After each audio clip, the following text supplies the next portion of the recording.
नमस्कार। मनु के धर्म संबंधी धर्मशास्त्रीय विचारों का अध्ययन करने के उपरांत अब हम मनु के राजनैतिक विचारों के अध्ययन के क्रम में राजा और राज्य से संबंधित विचारों का अध्ययन करेंगे। मनु स्मृति के 7वें अध्याय में राज्य की उत्पत्ति ईश्वर द्वारा ईश्वर की इच्छा या कामना के परिणाम स्वरूप हुई है, ऐसा उल्लेख मनु स्मृति में देखा जाता है। लेकिन फिर भी उसमें ईश्वरीय उत्पत्ति के सिद्धांत के साथ, ईश्वरीय आधार से राज्य की उत्पत्ति के सिद्धांत के साथ ही उसमें सामाजिक अनुबंध या सामाजिक समझौता सिद्धांत का भी कुछ आभास या प्रभाव दिखाई पड़ता है। मनु ये मानते हैं कि बलवानों के भय से और अराजकता से मुक्ति प्राप्त करने के लिए राज्य की स्थापना हुई। ईश्वर ने इंद्र, वायु, सूर्य, अग्नि, वरुण, चंद्रमा, कुबेर आदि देवताओं के सारभूत अंशों से राजा का निर्माण किया और ये राजा उत्तराधिकारी के रूप में, राजा एक सत्ता के रूप में राज्य की व्यवस्था का सर्वेसर्वा बना।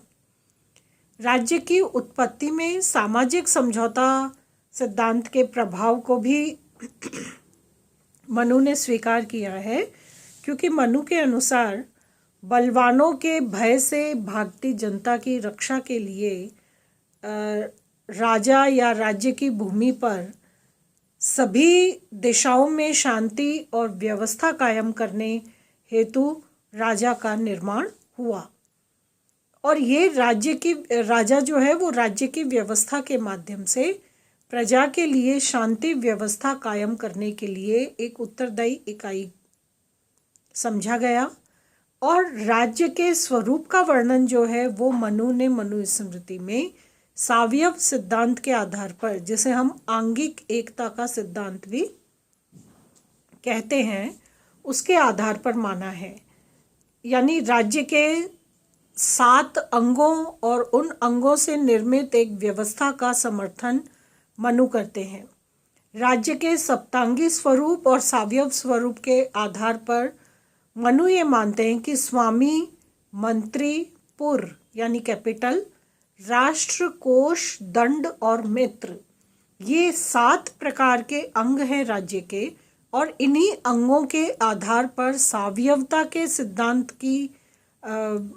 के रूप में या सावयव प्रवृत्ति के रूप में राज्य जो है वो अपने इन 7 अंगों के माध्यम से कार्य करता है। और राज्य के ये 7 अंग संपूर्ण के लिए यानी पूर्ण यानी राज्य के लिए कार्य करते हैं। इनका स्वतंत्र या पृथक किसी प्रकार का अस्तित्व नहीं होता। सब 7 इकाइयाँ 7 अंग भिन्न भिन्न प्रकार के कार्य करते हुए राज्य के विकास के लिए या राज्य के माध्यम से जनता के कल्याण के लिए कार्य करते हैं। तो मनु ये मानते हैं कि राज्य का स्वरूप सावयव है और 7 अंग राज्य के हैं: स्वामी, मंत्री, पुर, राष्ट्र, कोष, दंड और मित्र। ये 7 अंगों के आधार पर राज्य विभिन्न प्रकार की गतिविधियों का संचालन और संपादन करता है। मनु ने राज्य के संबंध में एक इस प्रकार की व्यवस्था का समर्थन किया है कि जिसमें चारों दिशाओं में व्याप्त एक विशाल राज्य का आभास होता है। इससे ये प्रतीत होता है कि जब मनु स्मृति ग्रंथ की रचना हुई थी उस समय एक विशाल प्रदेश के कॉन्सेप्ट को राजनीतिक एकता या मान्यता प्राप्त हो चुकी थी। तो चारों दिशाओं में व्याप्त एक व्यापक और एक बड़े विशाल राज्य का चित्रण किया गया है। यानी क्षेत्र के आधार पर विशाल क्षेत्रीय राज्य का समर्थन मनु करते हैं। इसके अतिरिक्त मनु ने राजतंत्रात्मक पद्धति की प्रक्रिया के माध्यम से राज्य के संचालन का समर्थन किया है। मनु के अनुसार राजा जो है वो राज्य की प्रवृत्तियों में सर्वोपरि रहता है, राज्य के अंगों में सर्वोपरि अंग है और उसके माध्यम से राजनैतिक और राजकीय कार्य प्रणाली का संचालन होता है। तो एक सर्वे सर्वा इकाई के रूप में, सत्ता के रूप में, अधिकारी के रूप में राजा के पद और राजा की व्यवस्था का समर्थन मनु करते हैं। तो इसलिए मनु की राज्य संबंधी अवधारणा में राजतंत्रात्मक शासन पद्धति का भी समर्थन दिखाई पड़ता है। इसके अतिरिक्त मनु ने राज्य के विविध रूपी कार्यक्षेत्र का वर्णन किया है कि राज्य के माध्यम से क्या क्या कार्य संपन्न होते हैं। राज्य में शांति व्यवस्था बनाए रखना, सभी वर्णों से स्वधर्म और सामान्य कानूनों का पालन करवाने के लिए सुनिश्चित होना, राज्य को बाहरी नियंत्रणों से मुक्त रखना, मूल्य नियंत्रण के लिए कानून बनाना, विभिन्न विवादों के दौरान उठने वाले जितने भी विवाद हैं उन विवादों का समाधान समयानुसार और क्षमतानुसार सही प्रकार से संपन्न करना, राज्य में किसी प्रकार का वर्ग संघर्ष ना हो ऐसा सुनिश्चित करना। इसके अतिरिक्त शिक्षा को भी मनु ने एक व्यापक आधार और समर्थन प्रदान किया है और उसके रूप में मनु ये मानते हैं कि राजा को राज्य में शिक्षा की व्यवस्था या शिक्षा के प्रचार प्रसार की तरफ भी ध्यान देना चाहिए। तो राज्य की उत्पत्ति के संबंध में मनु ने ईश्वरीय उत्पत्ति के माध्यम से राज्य की उत्पत्ति के सिद्धांत और साथ ही साथ राजतंत्रात्मक व्यवस्था से युक्त सावयववादी इकाई के रूप में जिसके 7 अंग हैं राज्य का समर्थन किया है। अब उस राज्य की व्यवस्था का जो सर्वे सर्वा अंग है वो है स्वामी यानी राजा। राजा संबंधी विचारों में भी मनु ने मनुस्मृति में ऐसा आभास दिया है कि अनेक देवताओं के सारभूत नित्य अंश से राजा का निर्माण या राजा की सृष्टि हुई है। तो क्योंकि राजा को अनेक देवताओं के सारभूत अंशों से मिलाकर बनाया गया है, इसलिए राजा में दैवीय शक्ति है। और मनु ये मानते हैं क्योंकि राजा में दैवीय शक्ति है इसलिए प्रजा राजा का कभी भी अपमान न करे, क्योंकि राजा से द्वेष का अर्थ है स्वयं का विनाश। राजा सर्वे सर्वा है राज्य में, तो ये विभिन्न देवता राजा के शरीर में प्रविष्ट होते हैं या उनके अंश से राजा का निर्माण हुआ है। इस प्रकार राजा स्वयं एक महान देवता बन जाता है और इसलिए प्रजा को राजा के कार्यों का या राजा के आदेशों का या राज्य की व्यवस्था का, राजा द्वारा स्थापित व्यवस्था का समर्थन करना चाहिए। राजा के गुण और कर्तव्यों का भी विस्तृत वर्णन मनु ने किया है और मनु ये मानते हैं कि राजा जो है वो ब्राह्मणों के प्रति सेवाशील बना रहे, अपनी इंद्रियों पर अपना नियंत्रण रखे, जितेंद्रिय बना रहे, व्यसनों से बचे और प्रयत्न पूर्वक यदि कोई व्यसन उस व्यक्तित्व में समाहित है तो उसका त्याग करे। शिकार, जुआ, परनिंदा, दिवाशयन, परस्त्री गमन, मद्यपान, उद्देश्यहीन भ्रमण, चुगली, ईर्ष्या, कटु वचन, धन का अपहरण आदि जो सामान्य दोष हैं, इन दोषों से भी राजा अपने आप को बचाकर रखे, क्योंकि जितना राजा इन सभी दोषों पर विजय प्राप्त करेगा या इनसे मुक्ति प्राप्त करने में सफल रहेगा, वो राजा लोक कल्याण की परिधि में, लोक कल्याण की चेष्टा में उस हद तक ही सफल हो पाएगा। क्योंकि मनु ये मानते हैं कि जो व्यसन है वो मृत्यु से भी अधिक बढ़कर कष्टकारी होते हैं।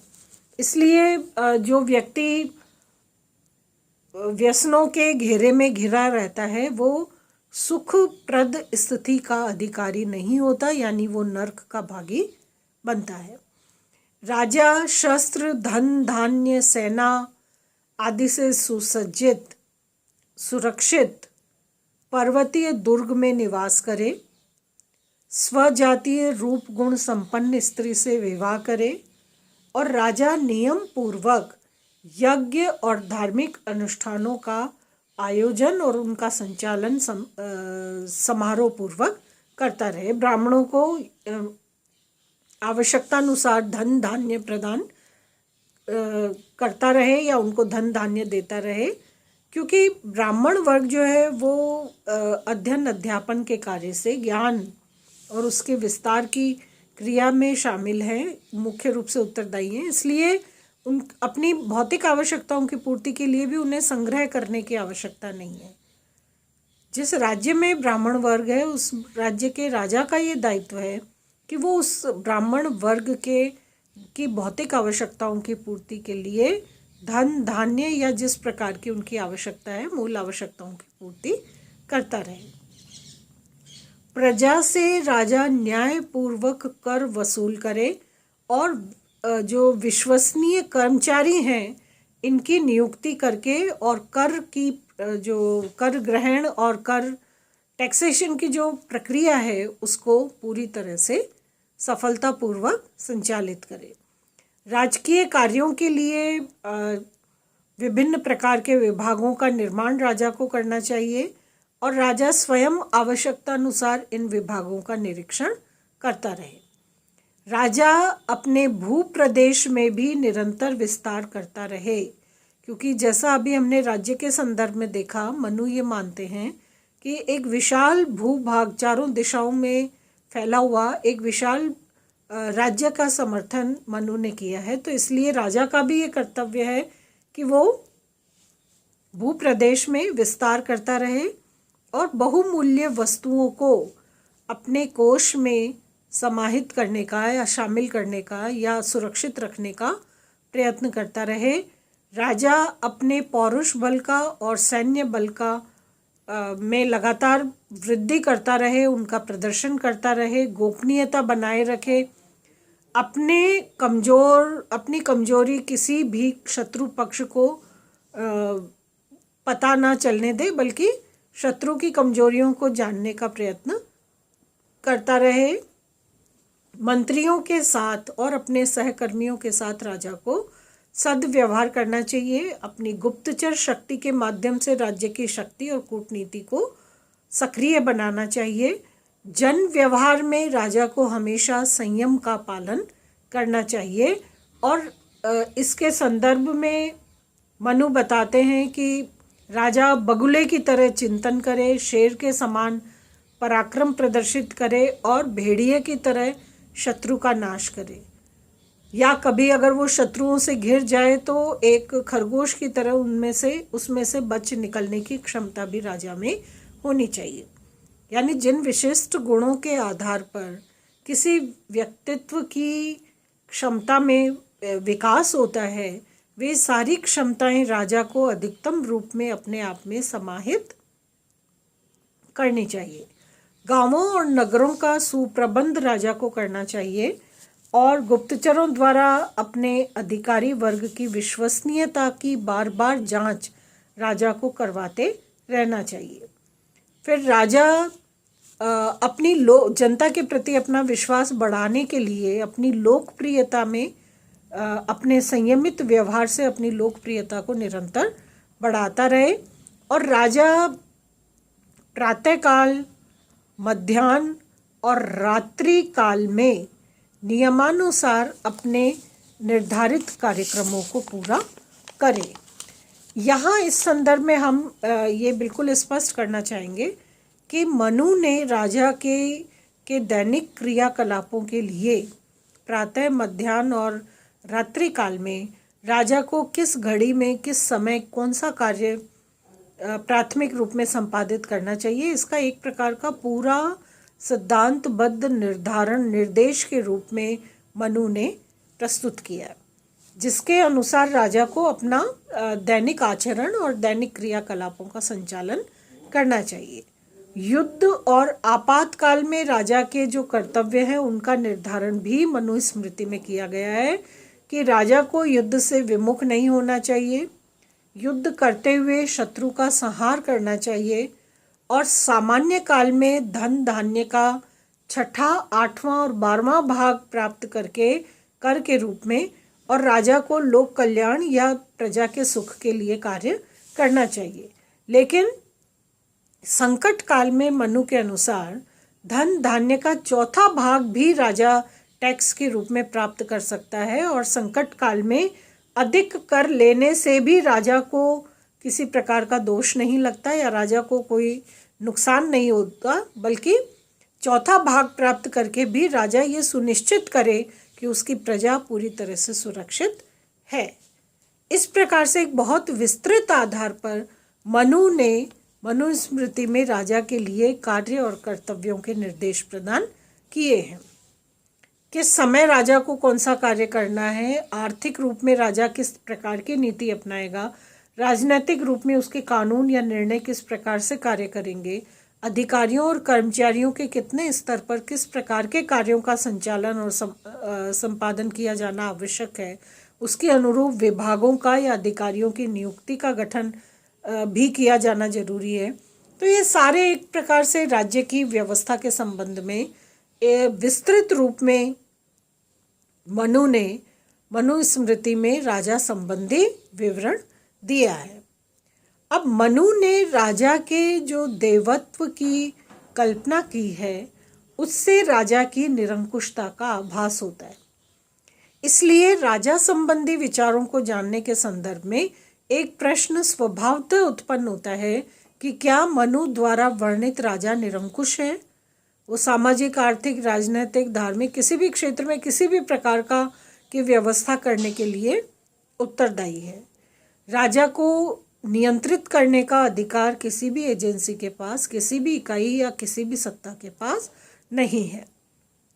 राजा क्योंकि समस्त देवताओं के सारभूत अंशों से इसके व्यक्तित्व का निर्धारण हुआ है या इसे सृजित किया गया है, और मनु प्रजा को भी ये निर्देश देते हैं कि क्योंकि देवताओं के सारभूत अंश से राजा का निर्माण हुआ है, इसलिए राजा स्वयं एक महान देवता बन जाता है और प्रजा को राजा के आदेशों की अवहेलना नहीं करनी चाहिए।